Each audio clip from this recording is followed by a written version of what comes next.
I'll just mention as we begin, as an introduction to this class, while we're waiting for people to settle down. It's always easier when you're sitting at home. You're already settled down. So this evening is a very special evening.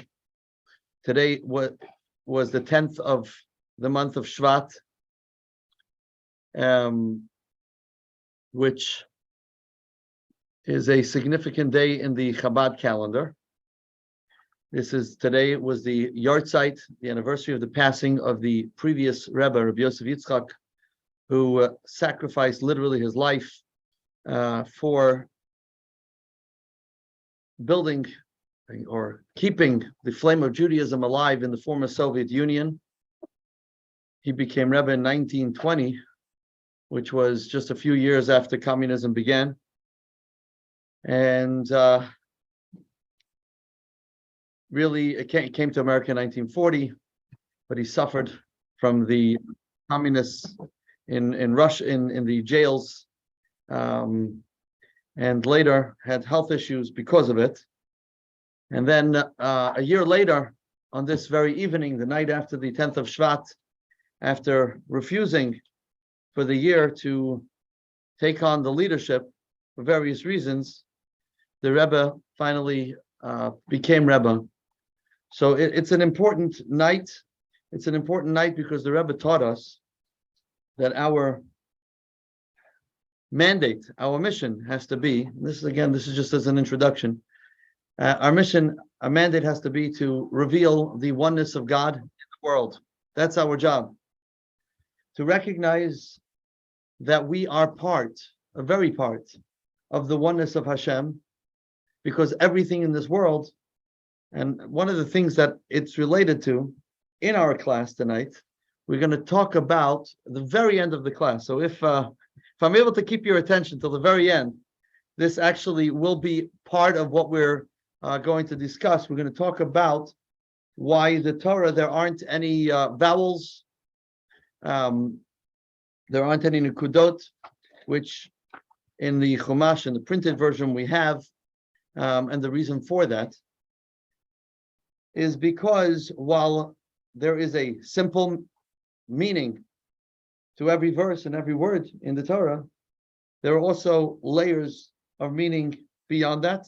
And sometimes, even though we have a tradition of how it's supposed to be read, there are ways of reading it and understanding and translating the Torah, the very verse, in a different way, which allows us to appreciate the depth and deeper meaning to the verse.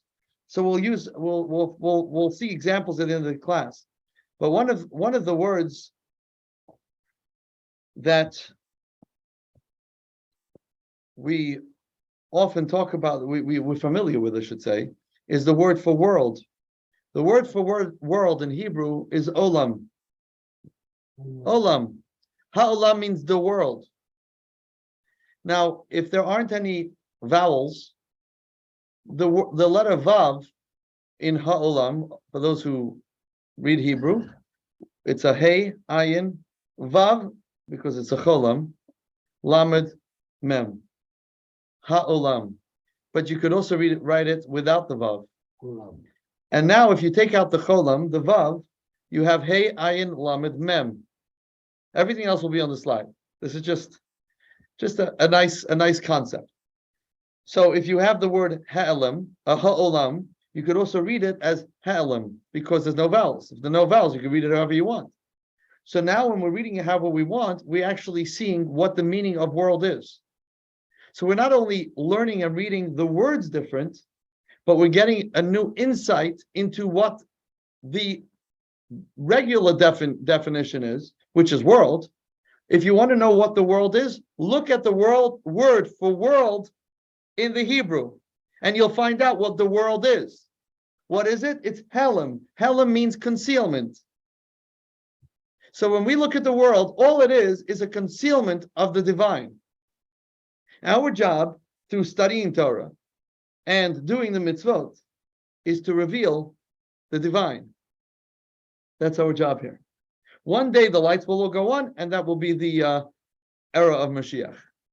But ultimately, that's what we're doing. Okay, so now that we are settled and we had a little introduction, unrelated but very much related to our discussion, we're going to continue where we left off last week. So last week, what did we do? We spent time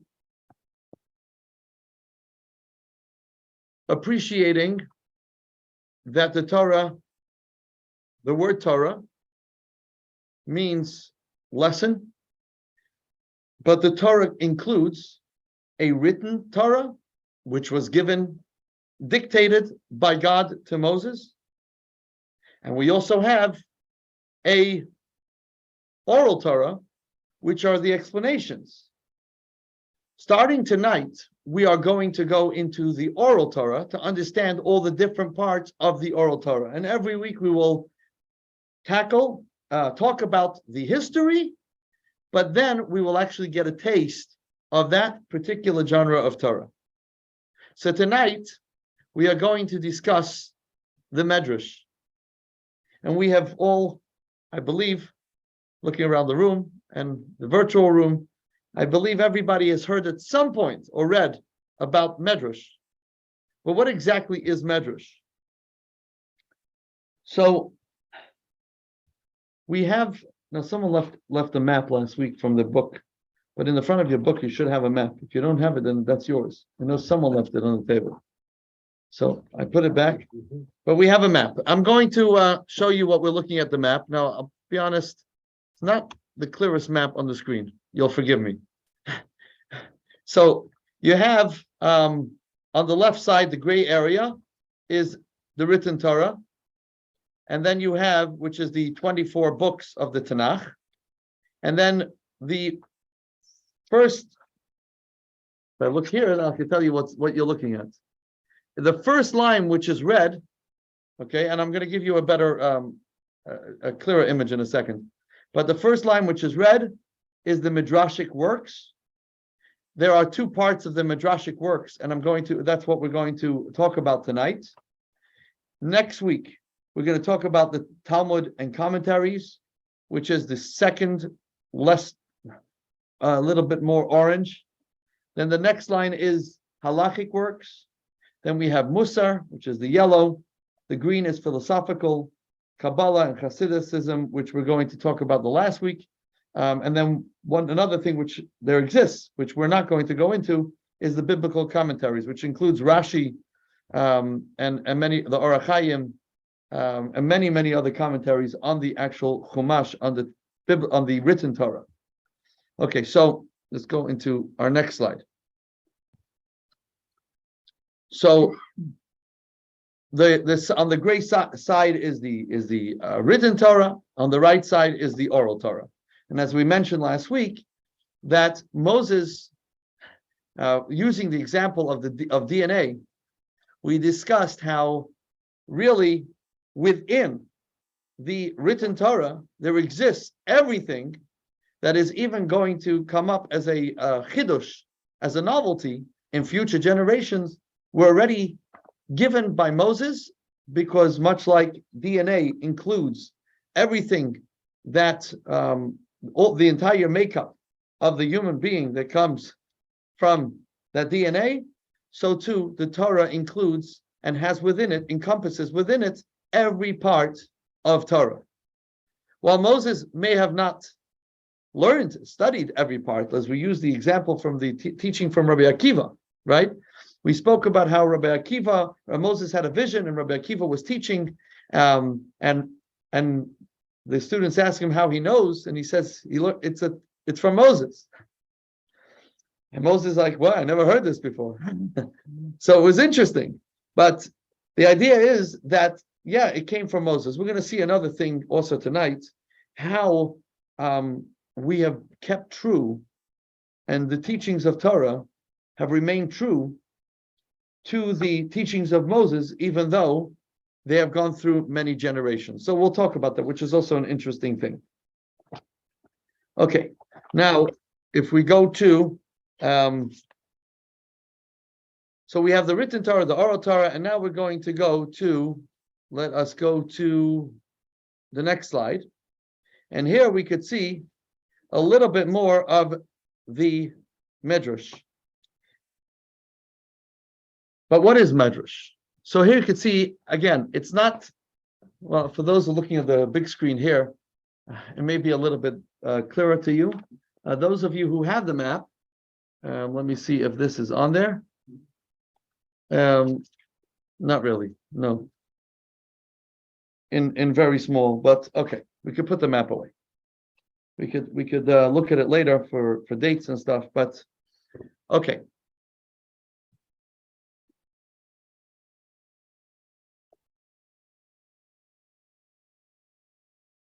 There are different parts, as you can see on the screen here. There are different parts of the Medrash, and they were written at different parts of our history. But a big part of Medrash is within the period of the Mishnah and Talmud, although it was written a little bit later. Let's have a look at what the Medrash is. So what is Medrash? And then we're going to get our feet wet. We're going to try to have an appreciation of what Medrash is. And once we have an appreciation of what it is, then we're going to actually get a little taste of the Medrash. So what is it? Is it a particular book or series of books? Is it a certain style of teaching? What exactly is it? We know that we could find a book called Medrash. In English, you could find a book called The Medrash Says. The most famous Medrash is the Medrash Rabbi, which is basically a Medrash on every part of the Torah. But what exactly is it? How do we define Medrash? So the truth is, it's both. It's both a particular book or a series of books. It is also a certain style of teaching. And as we'll see tonight, there are two different areas that Medrash tackle. So let's have a look. So Medrash means exposition. Lidrosh, to seek out. It's one of the 5 ways of studying Torah. And drush, exposition, means to seek out. And as we mentioned, and we discussed last week, just as the entire human being is encoded in a strand of DNA, so too, the Medrashic teachings expound on the layers of meaning encoded in the verses of the written Torah, as I already mentioned. So what is the Medrash?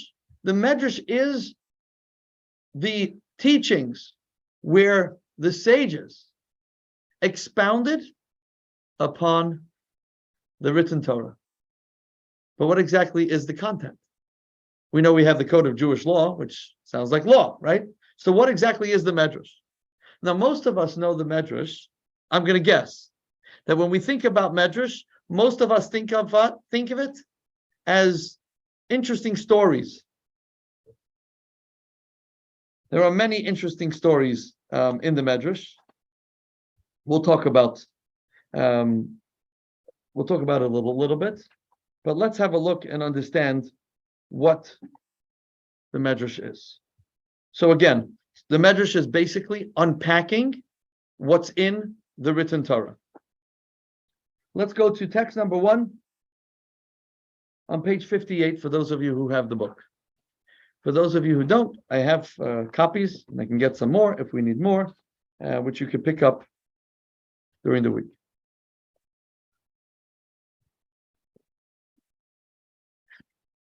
Okay, so the verse says, this is not a verse, sorry. It's a quote from the Talmud. And the Talmud says, "My words are like fire," says God. The Talmud actually quotes from a verse in Jeremiah. "And like a hammer that shatters a rock." So my words are like fire and like a hammer that shatters a rock. As the hammer explodes many particles, so does one verse of scripture diverge into many meanings. So if you take a hammer and you bang a rock, you're going to get many little pieces. If you take a hammer or you take a medrash and you expound upon the verses in the Torah, you're going to get many, many ideas. Every single little verse in the Torah, as small as it looks, has tremendous amount of meaning and depth, almost like an onion. You take an onion and you peel one layer off, and there's a new layer.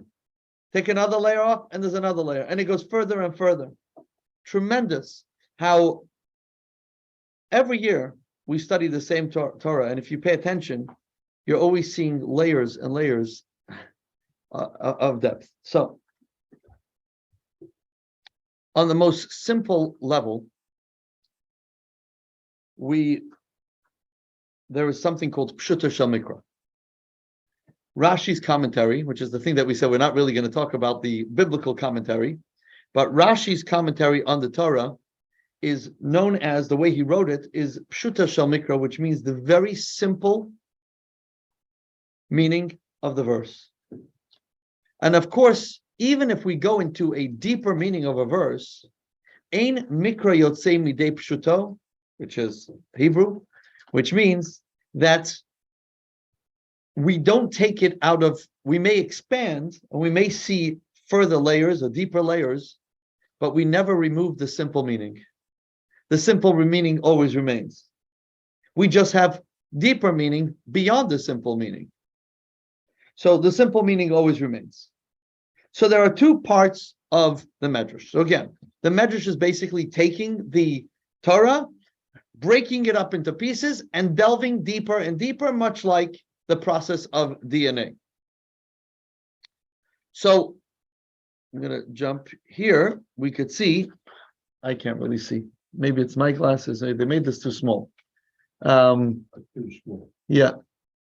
Okay. So the top box is the first part of Midrashic works. And the second box at the bottom is the what's known as Agadic Midrashim. So what is the difference? I'm going to share it, but just so you could see over the periods of history, starting from the Second Temple era through the Talmudic era. Now, that's what I want to point out. If you look at, I know it's very small. I don't even know if you could see it on the screen, but if you look at the gray line, the second part of the gray line says Talmudic era. And on top of that is most of the Medrash, which means to say that most of the Medrash was composed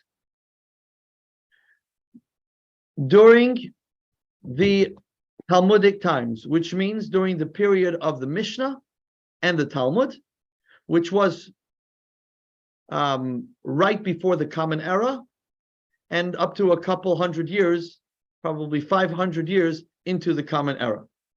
Because sorry? About a span of 800 years. It's about 700 years, yeah.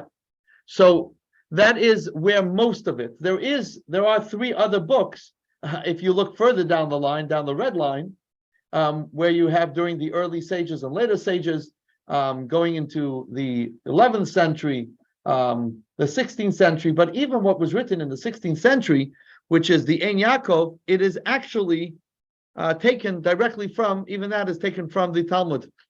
So it's not really anything new, but it was composed and put together, compiled, but from the Talmud. So most of the Medrash, again, just for the historians amongst us, and I'm not one of them, who like to know where things were, but it also puts it into context. Most of Medrash was during the Talmudic times, was composed during the Talmudic times. A little bit of part of there was a little bit later, like the Yalkut Shimoni, Midrash Hagadol, which we're not really going to get into. Most important thing tonight, again, is to understand what it is. Okay, rather than the difference between each work of the Medrash. In general, there are two parts of the Medrash. Let's have a look at the two categories of the Medrash. We have one is halachic Midrashim, which document the process of deriving mitzvot from the Torah. we read one verse so far in text on page 58, and we're going to look at something on page 60 as well. But for now, let's just use the slides. So we have halachic midrashim, and those document, much of the Talmud has that, document the process of deriving mitzvot from the Torah. And we're going to see how we do that. So we're going to use some examples tonight. How exactly? We know that we have to do certain mitzvot, but the Torah doesn't say clearly. So how did we derive it? How did we come to that detail in the mitzvah? So we know we have to write the mezuzah. We're not going to use this example, but let's say we know we have to put the mezuzah on the door, but how exactly should it be written? Where exactly should it be? And understanding the process from the Torah to getting that mezuzah up on your door, that is from the Medrash. Okay, so those are halachic midrashim that teach us the process. And again, we will explore an example of this tonight. We also have the second category, which is Agadic midrashim. And these are what most of us are familiar with when we talk about Medrash, because usually when a rabbi wants to give a good speech and he wants to find something that provokes the crowd, he'll find some story in the Medrash to help to get the crowds to gain their interest. So we're very familiar with, but what is in those Agadic parts, and again, much of it is in the Talmud, are moral, philosophical, mystical teachings. There are also many stories, parables, and narratives. If you look at, I'm going to give you a general picture on the board, but if you look to page 60, you're going to see here all the different parts of the Medrash, the types of Midrashim. So we have in the halachic category, we have one area, which is the legal exposition. And these are midrashim that derive the particulars of the Torah's laws from the biblical text, as I already mentioned, using one of the traditional methods of Torah's exposition.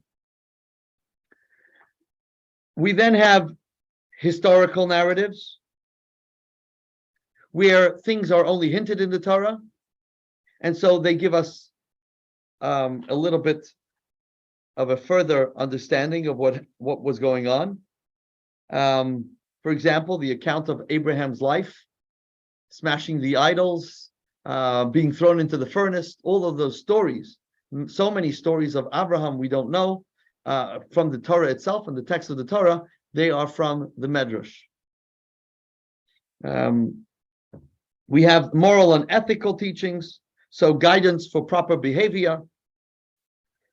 We have philosophical and mystical midrashim, which go through the big questions of life, the secrets of creation, also all derived from biblical text.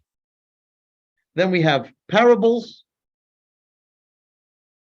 We have commentary, which basically the Medrash becomes a source for the works of the subsequent generations, including Rashi. Many of Rashi's, as I said before, Rashi brings down the very basic meaning of a verse, and Rashi quotes many times to support his commentary. He uses Medrash. And then we have biographical accounts, stories from the lives of the sages. Okay, so lives of the sages.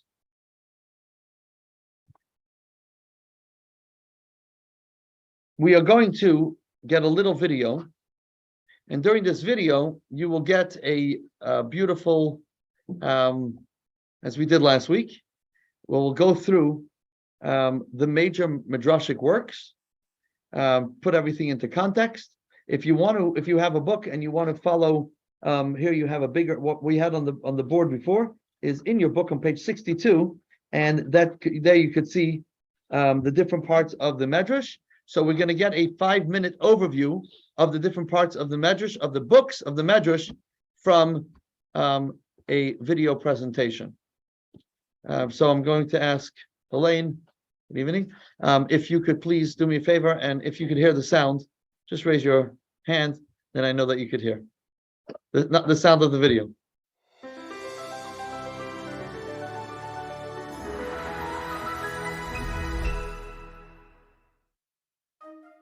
Welcome to the branch of Torah study known as Midrash. Midrash comes from the Hebrew verb drush, to seek out or expound. It refers to the effort to explore, explain, and expound on the Torah. It is also the title of an entire genre of literature generated by Mishnaic and Talmudic sages, the phenomenal Jewish scholars who lived roughly between 100 and 500 CE. Midrashic literature comes in two forms. One, halachic. These works document the intricate methods used to analyze the typically terse biblical texts containing the Torah's 613 commandments. The goal of a halachic midrash is to show how the detailed laws governing the practical observance of those commandments are derived. Two, agadic. These works provide a wealth of explanation of biblical texts and narratives, parables that clarify or illustrate a point, moral and ethical teachings, philosophical insights, mystical traditions, historical narratives, and background information not explicitly recorded in the biblical text, and stories from the lives of the ancient sages. Much midrashic material was lost in the upheavals of Jewish history, but the surviving works form a library of their own. Here are the major midrashic works still in existence, including later era anthologies in chronological order. Pirkei Rabbi Eliezer explores the biblical events from the creation until the Jewish journey through the Sinai desert. It is attributed to one of the Mishnah's most prominent sages, Rabbi Eliezer ben Horkanus. Mechilta de Rabbi Yishmael preserves expositions on the book of Exodus that were taught in the academy of Rabbi Yishmael ben Elisha. Mechilta de Rashbi offers expositions on the book of Exodus from an alternative academy, that of the much beloved Rabbi Akiva. Its recording is attributed to his disciple, Rabbi Shimon Bar Yochai, the famous author of the mystical Zohar. Seder Olam, meaning world chronology, chronicles biblical and post-biblical history from creation until the 2nd century Bar Kokhba revolt against the Romans. It is attributed to Rabbi Yossi ben Chalafta of Sepphoris. Sifra provides key expositions on Leviticus, which focus on Kohanim, Jewish priests who served in the temple. The work is also called Torat Kohanim, the laws of the priests. Its partner volumes on the books of Numbers and Deuteronomy are known collectively as Sifri. The insights in these volumes were taught by the school of Rabbi Yehuda, a disciple of Rabbi Akiva.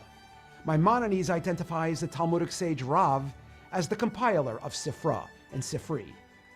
Midrash Rabbah is a series of 10 separate works that provide textual expositions, historical narratives, and moral teachings structured as commentaries on the 5 books of Moses and the 5 scriptural scrolls: Song of Songs, Ruth, Esther, Lamentations, and Ecclesiastes. These anthologies were compiled between the 3rd and 12th centuries and record teachings of Talmudic sages from the land of Israel from the 3rd and 4th centuries. Midrash Tanchuma is a foundational book offering expositions on the 5 books of Moses. It is named after a 4th century author heavily quoted in the work, Rabbi Tanchuma. The Talmud is not an exclusively midrashic work, but its legions of volumes include a vast treasury of halachic and agadic midrashic material. Midrash Tehillim offers commentary on the book of Psalms. Its era of compilation is unknown, but it is cited in works as early as the 11th century. Yalkut Shmoni, a voluminous midrashic anthology covering all 24 books of Tanakh, was compiled by Rabbi Shimon Hadarshan of Frankfurt, Germany. Midrash Hagadol is an anthology attributed to Rabbi David Bar Amram al-Adani of Yemen. Ein Yaakov, an extraction of the Agadic sections of the Talmud, was compiled by Rabbi Yaakov ibn Habib of Spain and Greece. The sheer number of surviving midrashic works spanning 15 centuries testifies to the Jewish scholar's remarkable commitment to identifying and expounding the wisdom and guidance contained in God's Torah. Let's just do a little review through some of the slides that we have here and move on into some of the text that we prepared for tonight. Okay. So the term medrash is applied to teachings quoted by the sages of the Mishnaic and Talmudic periods from 100 BCE to about 500 CE. Now, if you look over here, this is what we had up on the board before, but here it's a little clearer. So you could see most of it. This is the Talmud pages. Again, there are several other parts of the. I'll put this down here. I'm not sure why it's buzzing. Never know how to shut it off. Okay. There we go. A buzz on the floor. So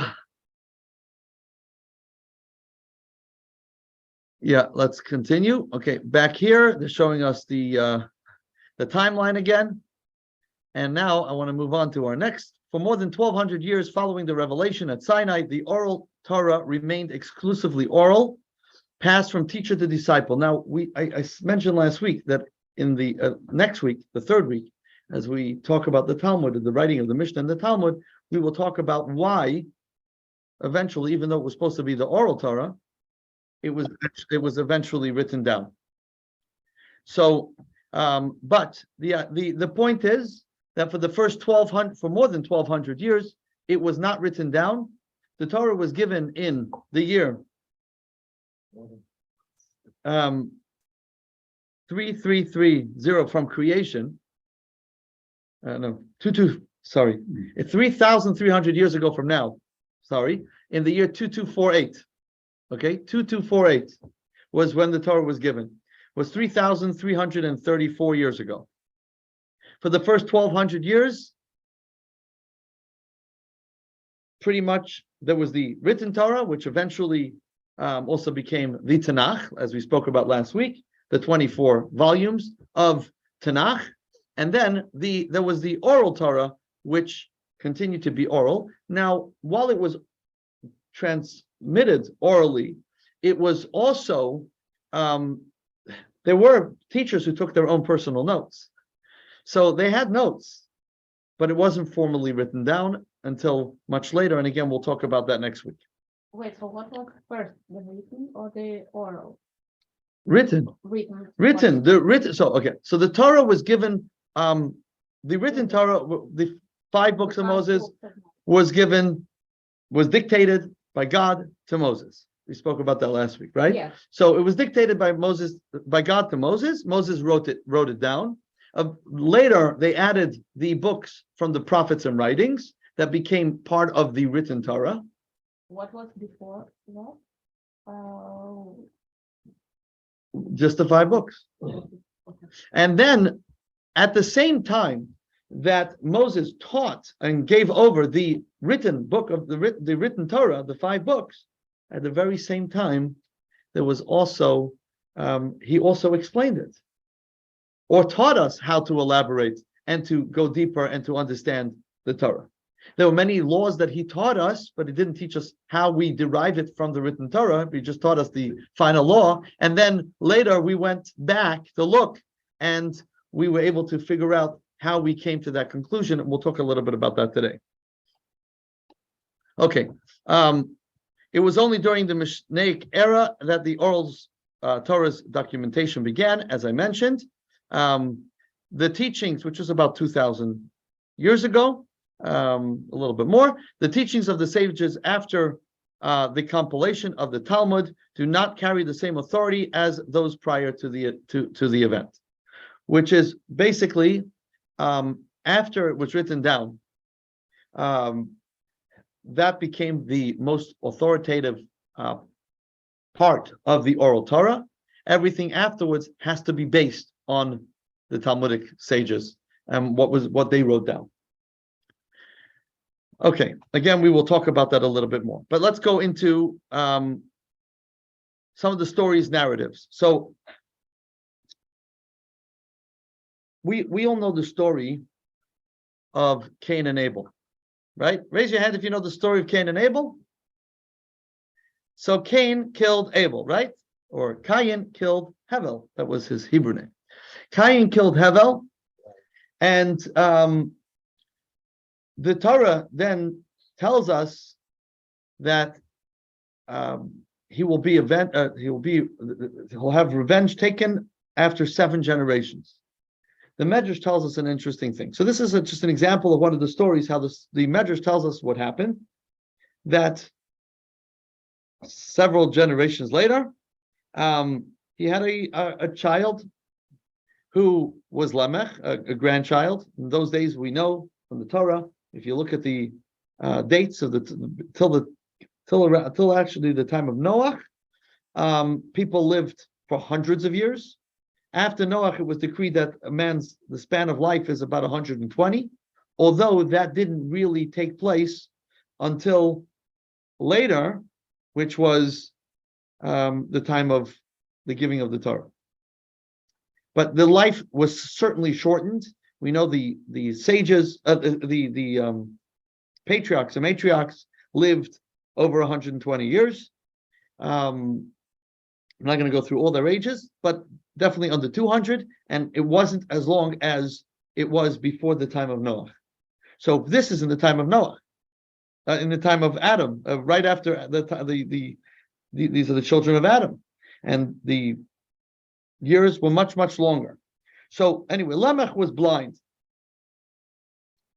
So he was walking with his son, and he was out hunting.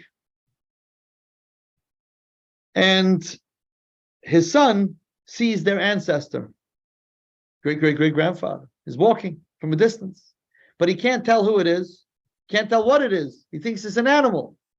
And he says, shoot. And he shoots, and he gets a good aim. And Lamech was blind, but he's the one who shot. He kills, they go over and they realize that they killed great-great-grandpa. He was so upset, this is what the Medrash tells us, that he was so upset that he smashed his hands together and he crushed his son's head. This is what the Medrash says. Wow. He came home and his wife was so upset with him. You killed our great-great-grandfather and you killed our son too on the very same day. So he says, you see in the Torah it says, it didn't say it says in the Torah because that time the Torah wasn't written, but he says we know that Cain was told that he will be punished after 7 generations. He did it on purpose, right? It wasn't an accident when he killed his brother. And yet, he was spared for 7 generations. Me, I did it by accident because the first part was where I thought it was an animal. I didn't realize it was a human being. And the second, when I killed my son, he says, I didn't have any intention. So now I should be spared for 70 generations at least, because I did it by accident. Anyway, that's the story of the Medrash. But you see here the Medrash tells us many, many interesting stories. Many of the stories that the Medrash tells us could have happened. Many of them are parables to teach us ethics. We don't always know. We know that everything in the Torah, in the written Torah, is factual. As miraculous as it sounds, we believe as Jews that everything in the written Torah is factual. Every story, the way it happened, the way it's written. But in the Medrash, it could be a little exaggerated because that's the point of the Medrash, is to help us to gain insight, to gain morals, and so on. So it gives us a lot of times, these are stories to help us, to give us insight and understanding in life in general, as I mentioned earlier. Okay, so it's just an example. The other example, as I mentioned before, is the stories of Abraham. The Torah only starts telling us about Abraham when he was told to leave his father's home, which he was already around 70 years old. So what happened for the 70 years before? And all the 10 tests, we only know one or two of them written in the Torah. So that is all from the Medrash. We know everything about Abraham's life, but it's all from the teachings of the Medrash. Okay. Here is a Medrash. Okay, we're going to look at a Medrash, so that we could see the way the Medrash speaks sometimes. So it says as follows. When iron was created, this is on page 64 for those who have a textbook. When iron was created, the trees started trembling. So this is when God created the world. Said iron to them, why are you trembling? If no tree among you enters into me to provide a handle for my blade, not a single one of you will be hurt. Which means, in order for iron to hurt someone, to be a weapon, you need to have a wooden handle. So as long as you keep the wooden handle to yourself, you'll never have a problem.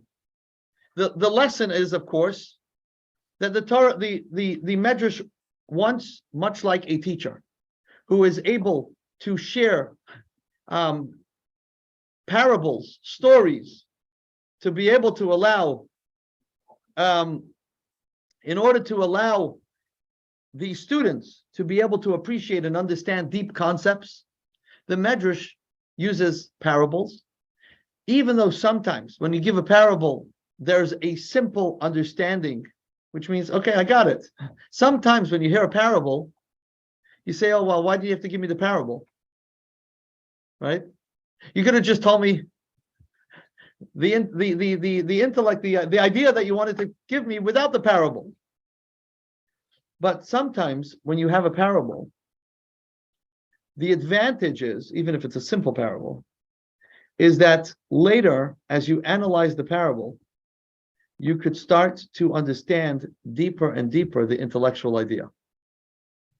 So if the parable is just plain and simple, just to give you another example, then it's useless. But if you're taking a deep idea, and now you're able to compare it to the parable, then it allows you to get deeper and deeper and to be able to develop your own intellect, understanding the idea. So here what he's telling us is that you never have to worry, really, about enemies unless you yourself have disharmony. Which means if a country doesn't have disharmony, if they're united, they don't have to worry about the iron from another country as much as when there's disharmony. When we're fighting together and then someone else comes to fight us, we have very little chance. That's what this Medrash is telling us. I'm not going to go further into this Medrash. There are other Medrashim that we're going to use, but this is just an example where we see that the stories and visuals of the Medrash help to make a topic relatable. And of course, there are many ideas and concepts in Torah and in any wisdom that are too complex for us to understand and appreciate without a parable.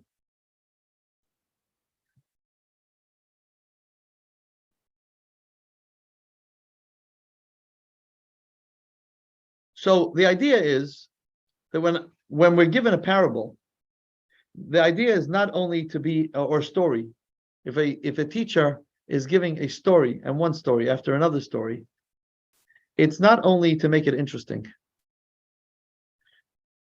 You know, sometimes you start a class or a lecture with a joke to get people's interest, right? But a parable or story inside a speech, a lecture, can't just be for entertainment purposes. It has to be to bring that message home. And not only to bring that message home, but for the person to be able later to truly understand the message and to be able to uncover the layers of the message. Because every message you can go deeper and understand it on a new level. So basically, we're given parables of the Medrash, and now our job is to unwrap and to appreciate them. Text number 3 on page 65. The Alter Rebbe, Rav Shlomo Zalman of the Adi, he writes that most of the esoteric wisdom of the Torah is hidden in the Agadot in the book Ein Yaakov. Now, if we looked at the chart before, we saw the Ein Yaakov, which is the last part of works, of Midrashic works that were composed, and they are taken from the Talmud. There are many communities in the Jewish communities that to this very day study Ein Yaakov every day after Mincha. It's like between Mincha and Ma'ariv, they spend a few, between the afternoon service and the evening service, they spend a little time studying the Ein Yaakov. Because within them, there are parables, there are ethics, there are morals, that those stories just impart values that are so important. And hopefully those people who study it take it home and unpack it and pass them on to their children and grandchildren. And so ethics are not just something that you read or you behave, but you really have to learn them, study them, make them part of your life to be able to give them over and to really relate to them, to follow them. Okay, we're now going to go to text number 4 on page 66. And this is another example of a medrash. This is from Bereshit Rabbah. Now, pay attention to this medrash, especially if you do not have. I'm going to actually just give the verse that it's based on this right here. Okay, so the Medrash Rabbah, which I'm going to read, we're going to get back to a little bit later, but I want to read it and pay attention to it. A whole discussion, this Medrash tells us, that was going on between the heavenly angels, the heavenly hosts, and God before God created the world. And basically they say, what's going on? What are you doing? And why are you doing it? And we're going to just read it now, but later, when we're going through the different examples of Medrash, and we're going actually analyzing the different texts, we're going to get back to this Medrash. So it's based on the verse in Genesis. Vayomer Elokim na'aseh Adam. It is written, and God said, let us make human. So the Torah says, let us make human. Who's us? Who's God talking to? He's creating a world and he's talking to someone. So b'mi nimlach, whom did he consult with? So let's read it. Said Rabbi Simon, when God came to create the first human beings, Adam, the ministering angels formed different factions, different parties. Some of them said the human being should not be created. Well, others said the human being should be created. Thus it is written, kindness and truth encountered each other. Righteous and peace abutted. This is from Psalms. Kindness said, create them, for they do acts of kindness. But then truth argued and said, do not create them, as they are full of lies. Righteousness said, create them, for they do acts of righteousness. And peace said, do not create them, as they are full of quarrels. So what did God do? He took truth and hurled it to the earth. Thus it is written, you cast truth to the ground. Quoted from Daniel. So you see the Medrash is using the different parts of the Tanakh to support its discussion. Said the ministering angels to God, Master of the world, why do you incite your signet? Said God, may truth rise from the earth. Thus it is written in Psalms, truth sprouts forth from the earth. So we got a little bit of a taste of the general two sides of Medrash, the halachic part of Medrash, the Agadic part of Medrash. Now let's go into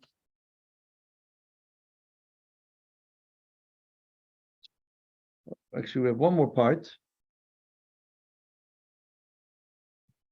let's look about how Medrash works, and then we're going to one more part, and then we're going to go into each different part of the as. Let me put this on the board. Wait, when he sent truth to the earth, what happened? So that way there were more voting for creating. There were more votes. more votes for. But what does it mean that he actually sent the truth to the earth? What So let's have a look later. Okay? We'll get back to it. Okay. Text number 5 on page 68. So basically like this. We said that there are two parts of the Medrash, right? But how exactly does it work? How do they come to that understanding, the teachings?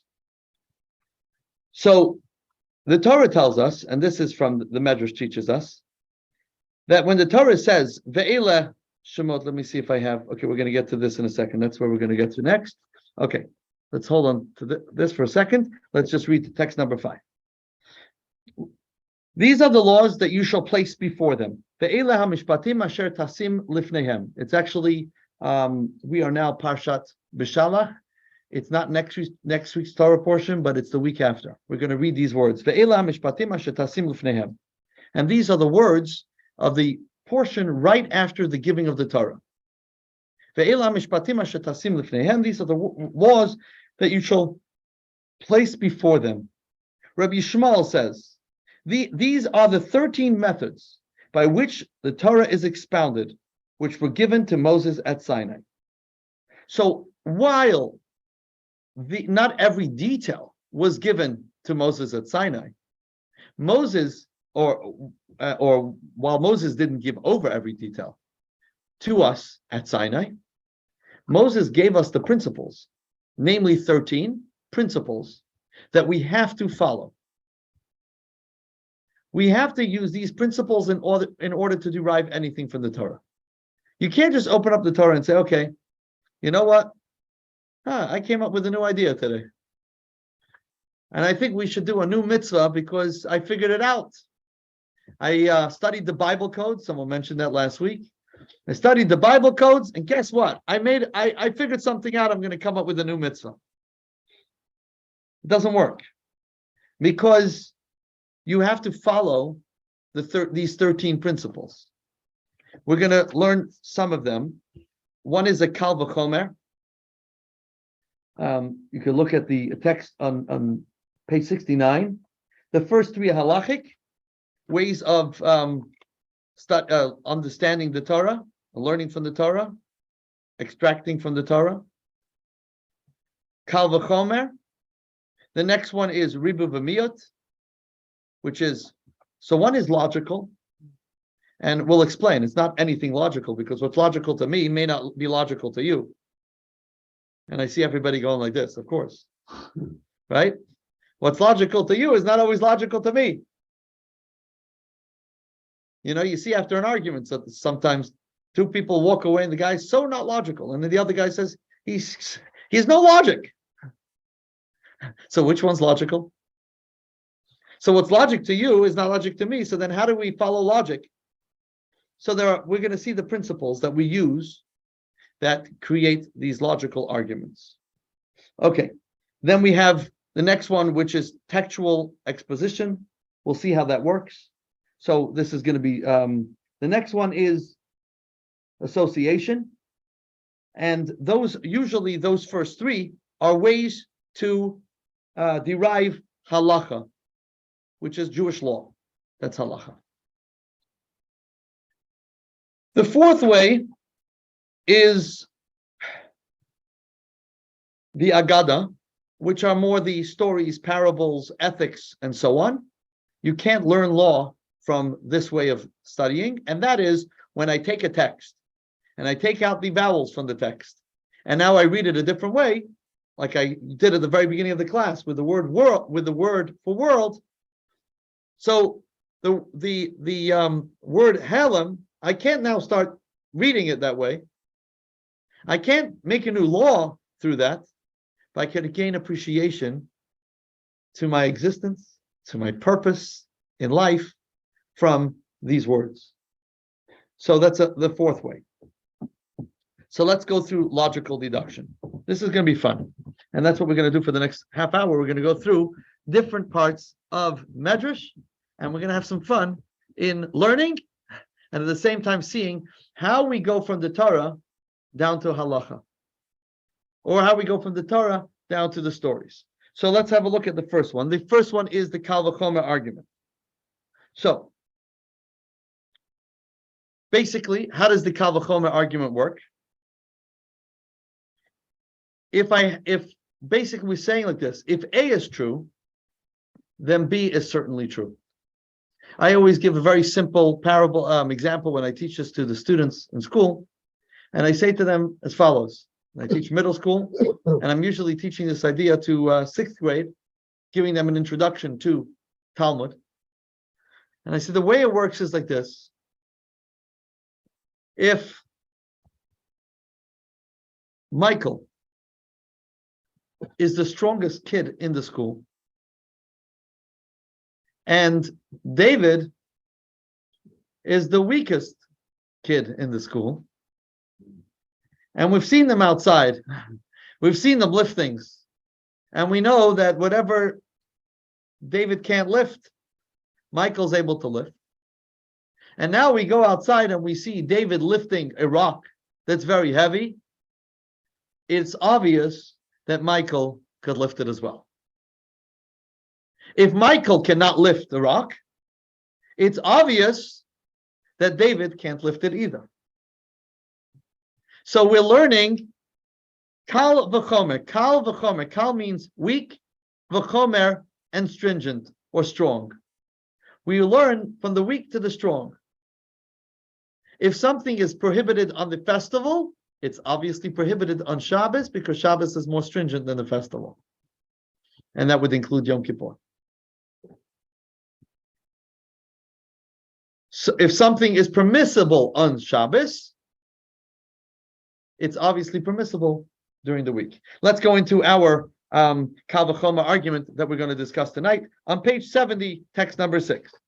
And this, to give you some context, this is the story of Joseph. We're all familiar, I believe, with the story of Joseph and his brothers. So when the brothers came down, let me give you a little introduction before we read the text. So when the brothers came down to Egypt when there was famine, where were the brothers? They were in the land of Canaan, which is now the land of Israel, and they have no food. They need to get food. They hear this food. Jacob hears this food in Israel, and he asks his sons to go down in Egypt. He asks his sons to go down to Egypt to find food. They meet Joseph. They have no idea who it is. When they leave, they find all the money that they paid when they were in Egypt has now been returned to them in their bags. They couldn't understand why, but they return home, and Jacob says, make sure when you go back, you return that money. They come back. There's more to the story, but I'm just giving you the basic part of the story so we can understand the argument here. They come back, they return the money. This time they come back with Benjamin, which Jacob did not want to send because he was worried that Shimon had been taken captive while they were part of Joseph's game with them. Was keeping Shimon, the second son, captive as a prisoner.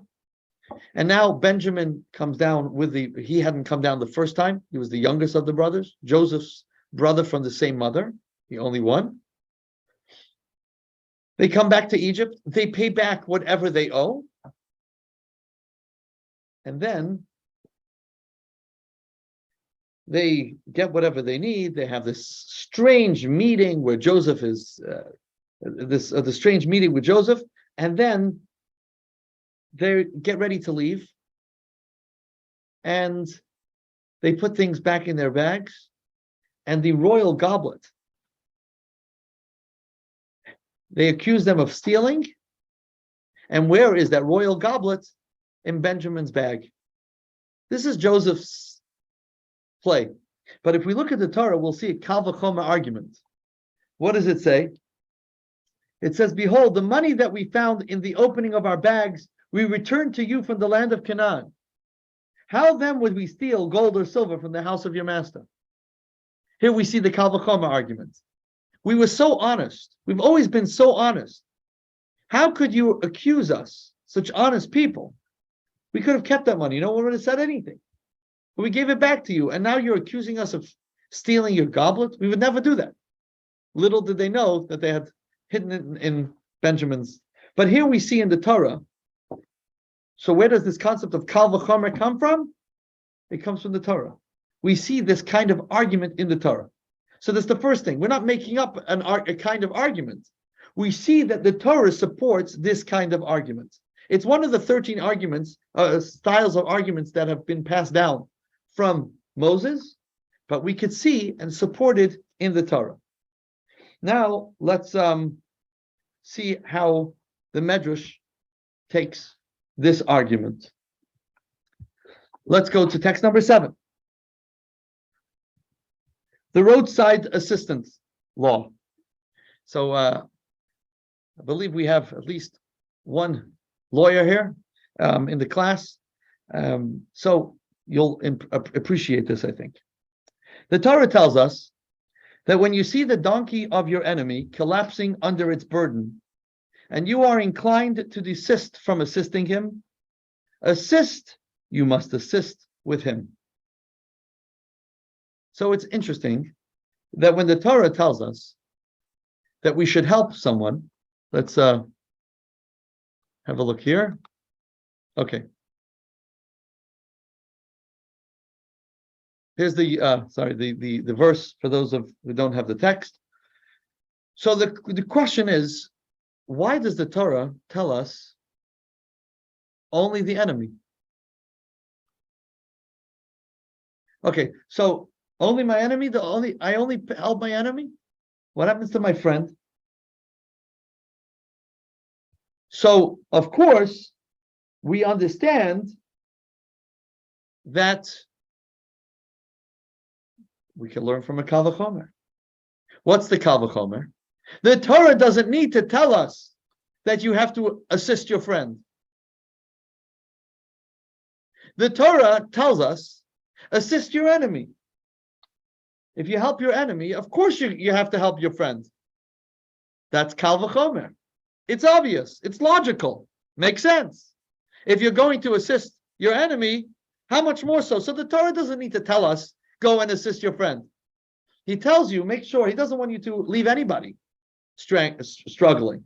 So the Torah says, go and assist your enemy. And now I could learn from Kal V'chomer that I also have to, in Jewish law, the law is that you have to assist and help your friend as well. So now the question is,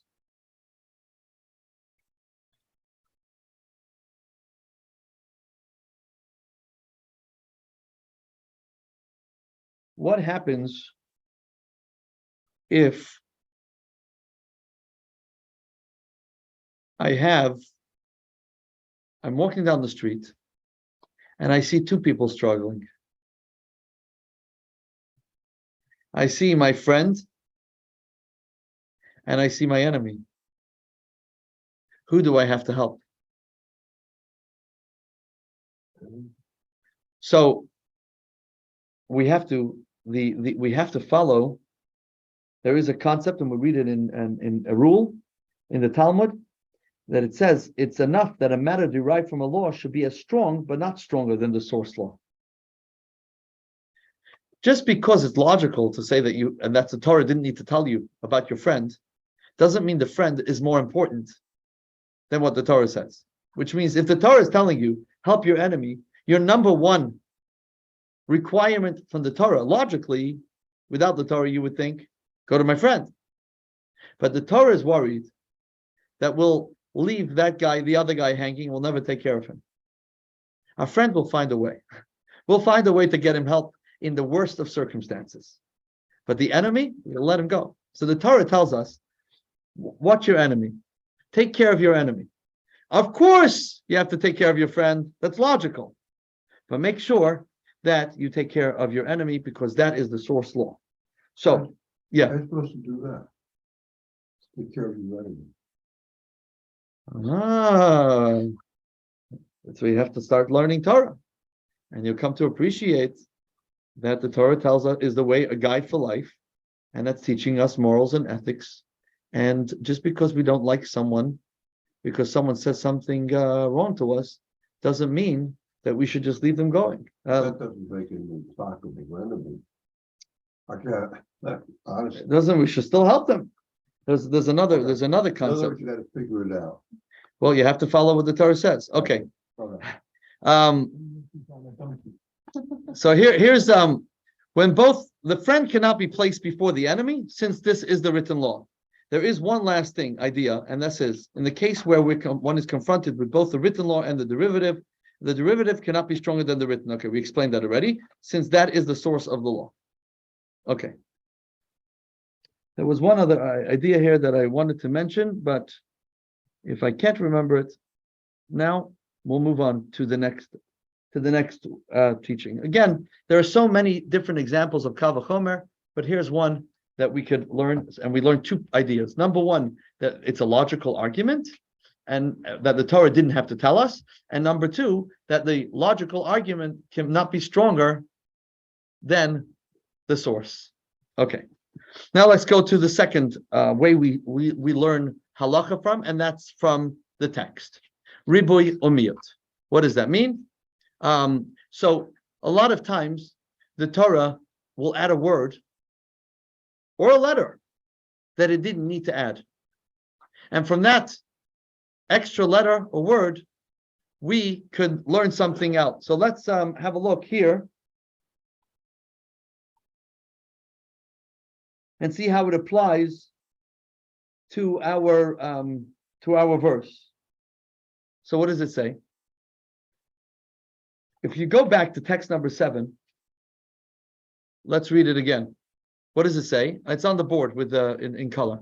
When you see the donkey of your enemy collapsing under its burden and you are inclined to desist from assisting him, look what the Torah says. Azov ta'azov imo. Assist, you must assist with him. Why doesn't the Torah just say assist him? What's this? Assist, you must assist with him.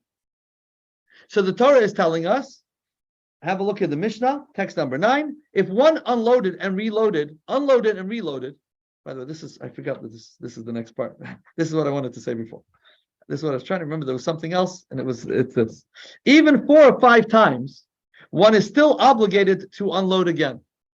As it is written, assist must you assist, which means the Torah is not letting you off the hook. As long as a guy needs help, you have to help him. If you're there, you help him.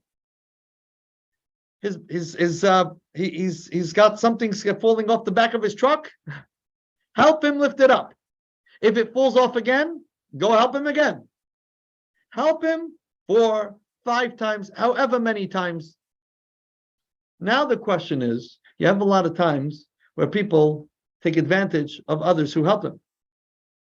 And they say, okay, if you're helping me, you're giving me support, let them do the work. And they take advantage. So what do you do then? So here you look again into the Torah. What does the Torah say? Assist, you must assist with him. With him. If he decides to stand on the side and watch you, you don't need to help him anymore. It's very clear for the Torah. So if you look carefully at the text of the Torah, you could see how we learn so many different things. So again, we learned from the Kal V'chomer that it has to be that not only the enemy, but also the friend.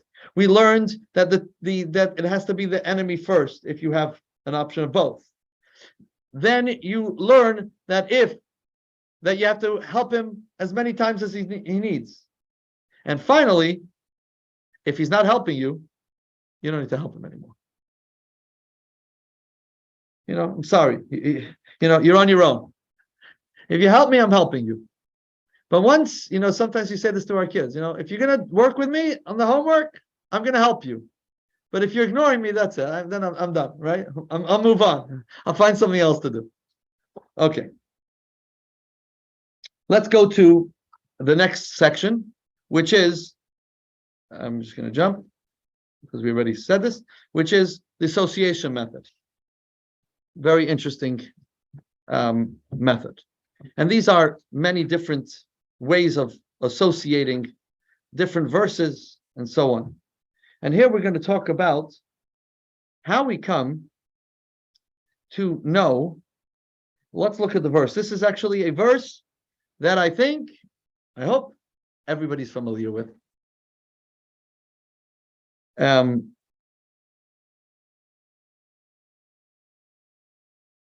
Except that it's from the second part of the Shema, from Deuteronomy, and it's very similar to the V'ahavta, except it's written slightly differently, but it's the same thing. V'ahavta et Adonai Elohecha b'chol levavcha v'chol nafshecha v'chol modecha. Right? You should love the Lord your God with all your heart. Okay. So what does it say? It says, set these words of mine upon your hearts. Let's see what it brings up on the. I'll get back to it. I'll get to this in a second. Set these words of mine upon your hearts and upon your souls. Bind them as a sign on your hands, and they shall be phylacteries between your eyes. Teach them to your children, to speak of them when you sit in your home and when you travel on the way, when you lie down and when you rise up. Write them up on the doorposts of your home and on your gates. There are 5 verses here.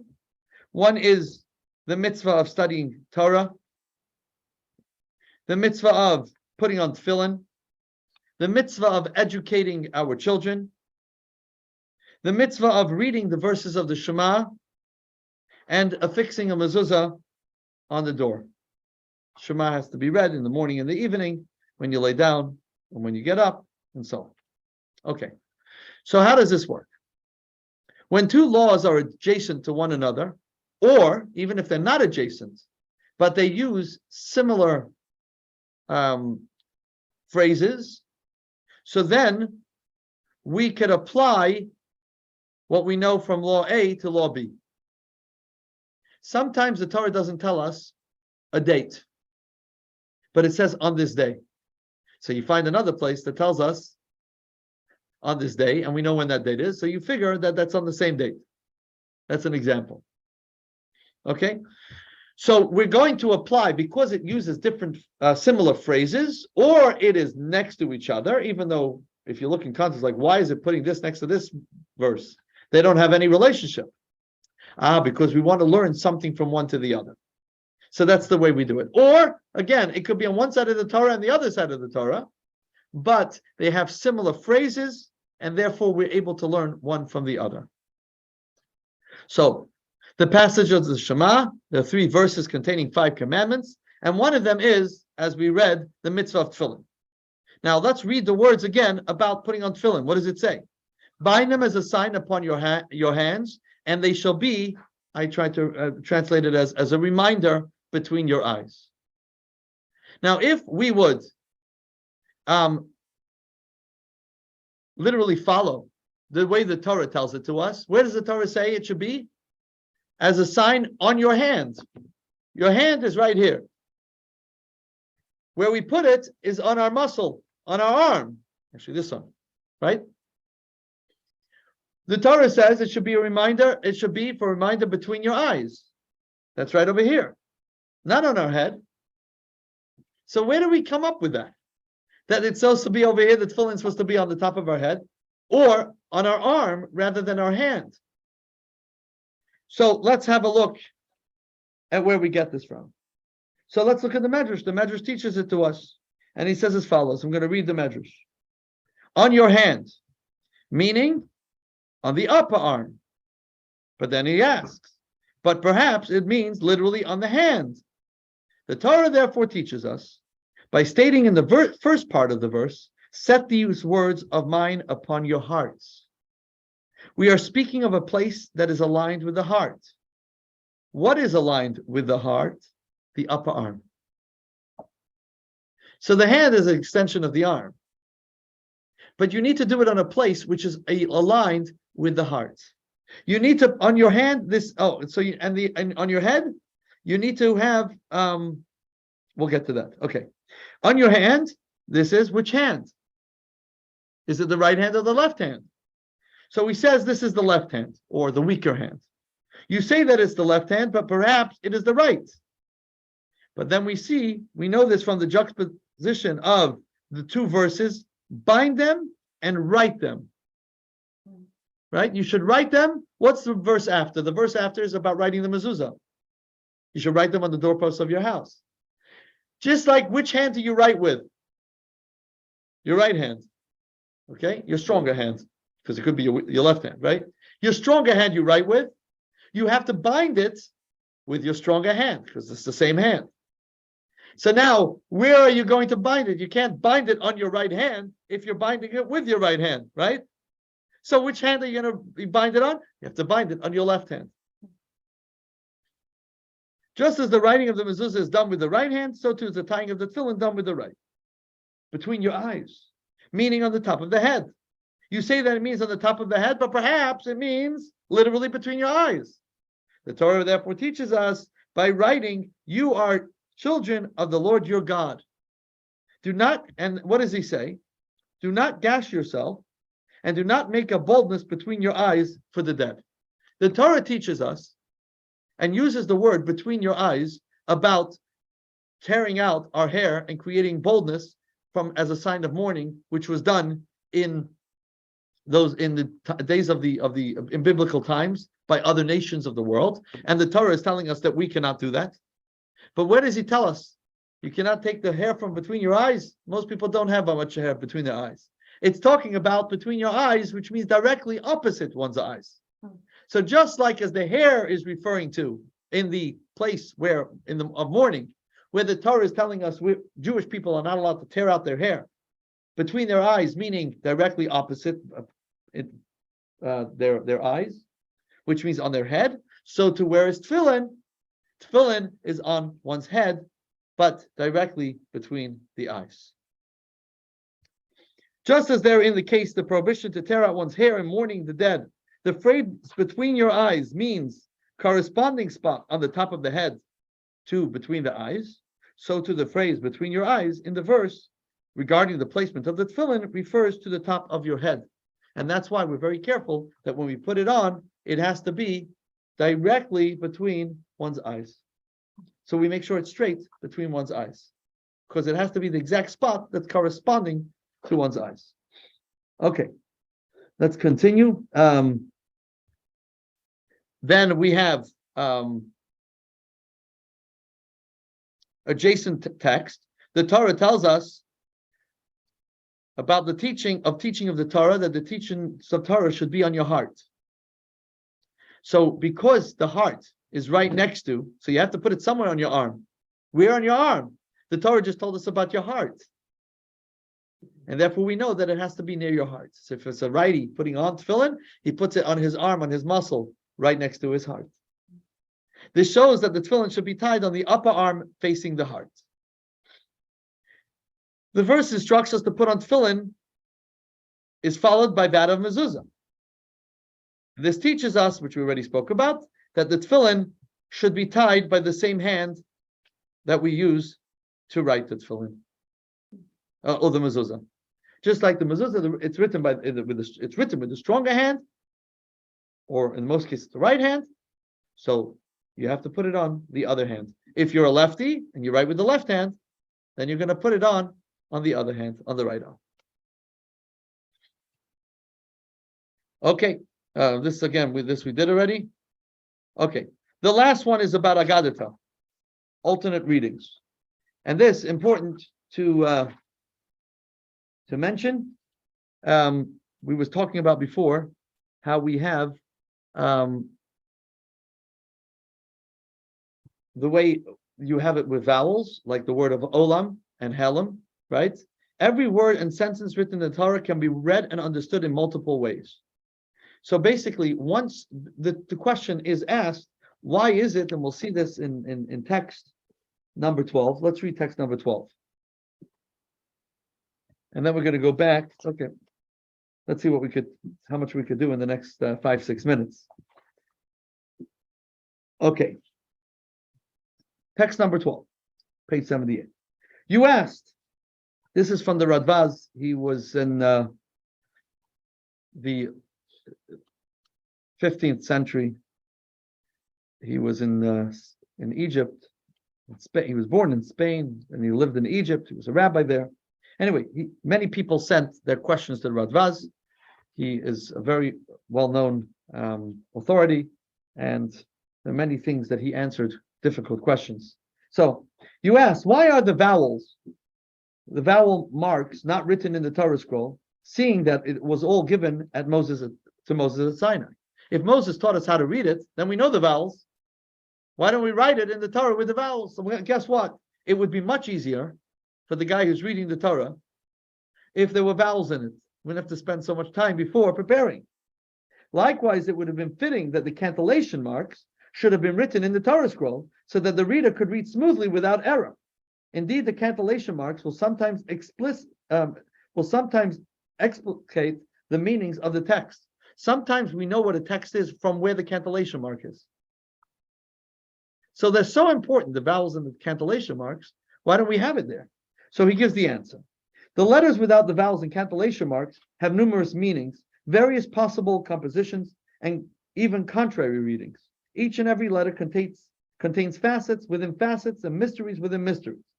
But if the Torah scroll were vowelized, it would be finite and limited, like matter that has been given a definitive form, and it could not be expounded. This is why the sages say there are 70 faces to the Torah, which means there are so many ways of understanding the Torah. But, of course, as I said before, that doesn't take away from the simple meaning. For this reason, we were not permitted to write the vowels and cantillation marks in the Torah scroll, but they are recorded in the Chumash, in the Torah, in the book, the printed version, in keeping with the principle that it is a time to act for God, which we're going to discuss next week about the Talmud, so that the rules of reading the Torah should not be forgotten, as was done regarding the rest of the oral Torah. So now let's go and see a prayer from Tehillim, and we're going to go back to the verse that we did at the very beginning of class. So here's a verse. The verse says in Tehillim, Yeshev olam lifnei Elokim, chesed ve'emes man yinseruhu. This is from the book of Psalms, Tehillim. May he dwell forever before God. Kindness and truth shall be summoned to guard him. So, if you take out the vowels, you could completely change the meaning of this verse. So let's have a look.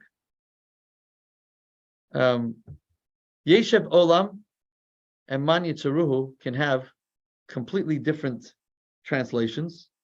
The basic meaning is that Yeshev, may he dwell, Olam, forever, Man Yitzeruhu, the one who summoned to guard him. But then we could look at the word Yeshev, and it has an alternative meaning. Instead of may he dwell, it could also be may it be settled in the sense of stability. Olam, instead of forever, it also means world. Man could also mean not summoned, but who will do something. Yinsaruhu, who will keep it. Now let's read what King David is saying based on this alternate way of reading the verse. Amar David lifnei HaKadosh Baruch Hu. King David said to the Almighty, Master of the universe, may the world be settled before you. Why don't you balance your world and make equal the rich and the poor? May the world be settled before God, which means he's saying to God, just make everything work. Make everything equal. Provide for everyone. Why should this guy struggle and this guy have everything? It doesn't work. So God answers, if such were the case, and this is the second part of the verse, chesed ve'emes, man yinsaruhu. Kindness and truth, who will keep it? If such were the case, who will practice kindness and truth? If all were rich and all were poor, how would there be an opportunity for human kindness? Now, if we go back to text number 4,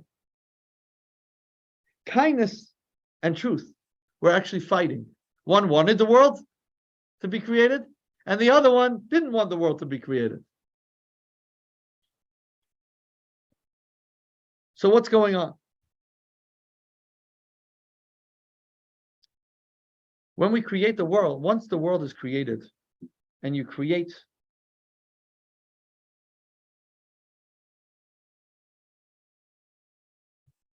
if you open a school, I see this all the time.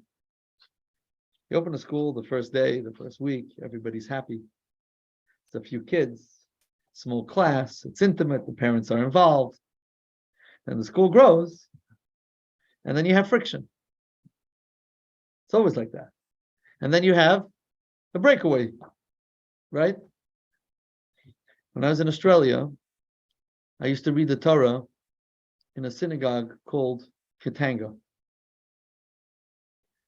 What was the history of the synagogue? It was a breakaway minyan. There was a fight in the shul, and there was a group of people that decided, that's it, we're done with that shul, and now we're opening another shul. So the nature of humans is that there's going to be fighting.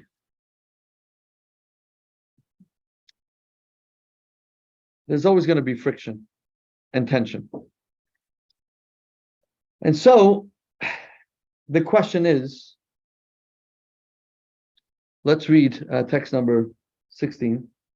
The question is, what's more important? So if God would want truth and kindness to exist together, then guess what? He won't be able to create the world. Because the second he's creating humans, there's going to be tension, and there's not going to be truth. There's flaws. So the only way that I'm going to be able to have truth, and I'm going to be able to have kindness, is if I create a world, and I create a world where people are lacking.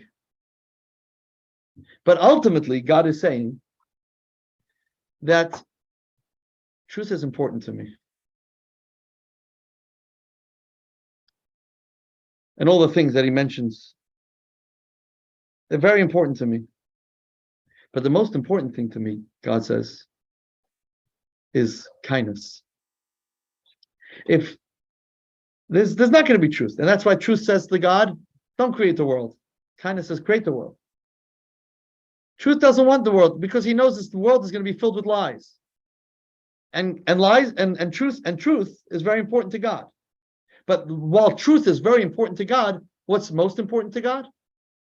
Small acts of kindness. The attribute of truth, which is the truth of God as it relates to the spiritual process of creation, is limited in that it only manifests itself where the divine truth is recognized. So because the material world is a place of falsehood, a place where the divine truth is not recognized, the attribute of truth says, do not create. God, you're full of truth. How could you create a world that has lies in it?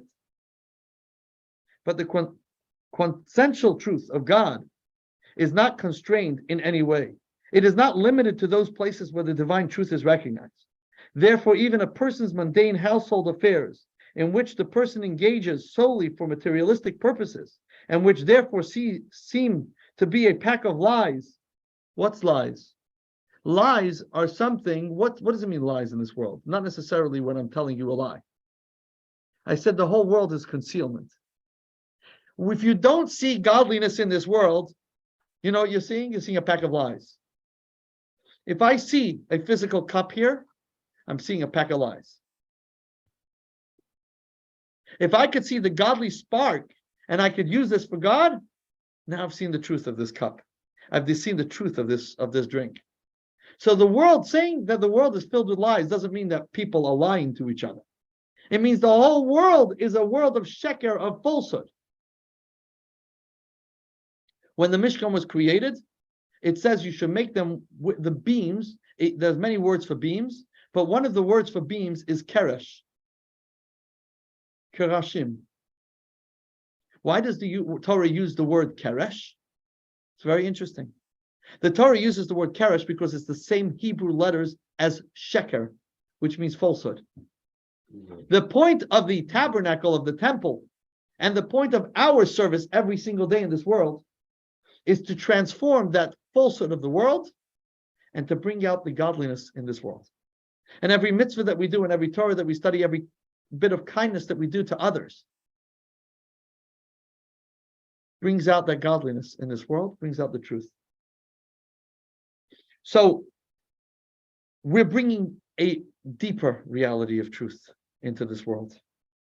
And this expresses itself despite the fact that they experience only the materialistic nature of these pursuits. The person nevertheless utilizes his pursuits for goodness and holiness.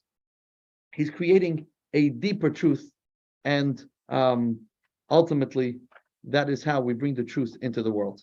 And that's basically how the Medrash, okay, this is not the halachic part of the Medrash. This does not have any law-bearing meaning to it, but it does teach us the value of and perspective that we should have in the way we look at the world. We should recognize the world as a pack of lies, which means not an evil world. I'm not saying that. Look at the world that whatever I'm seeing, I'm not really seeing it for its truth. Let me dig deeper within the world and let me find the deeper truth. And if I can find a way to use everything in this world for goodness and not only for my own satisfaction,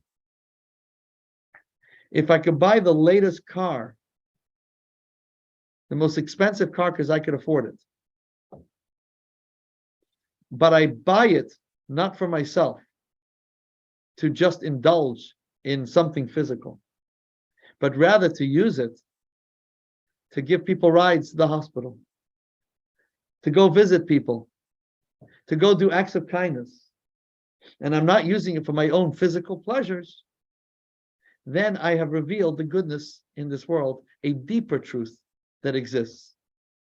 And that is all up to us. So this gives us perspective.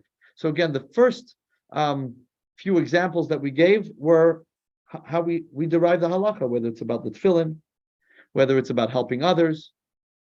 And this gives us a general perspective, and that's the Agadita. And every part of the Agadita in the Medrash gives us a new perspective, a new way of seeing the world, seeing our value, seeing how we work, so that we could live a more a better life, more productive life, and so on. But that's really up to us. So the more we study, the more clarity we get, the more we understand how to live and the value of living a greater life. And that's basically the end of our class for tonight. I'm going to we did this all, just making sure that we followed everything. Next week, we're going to get into the Talmud, one of my favorite subjects as a teacher of the Talmud.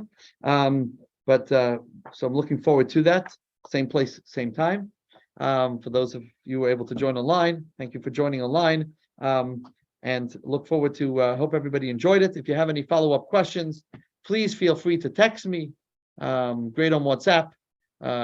That's how the easiest, even easier than email these days, or text, or whatever way you want, or a phone call. I'd love to continue this discussion further, but I want to just say that for those of you who have the book, there is a follow-up to every class with more medrashim, and then in the email that I'm going to send you, if you actually look at the email I sent you today, where it has the link right before the overview of the summary of what we did last week. So it has a link, and it has basically, you could go into each of the lessons, and there are further lectures and ideas that you could do to even delve deeper into whatever we're doing in the class, because our class is very limited. We could only do so much, but hopefully we can appreciate it I think this is a great class and really puts it into perspective. There's so much more that we could do, of course, but thank you for joining.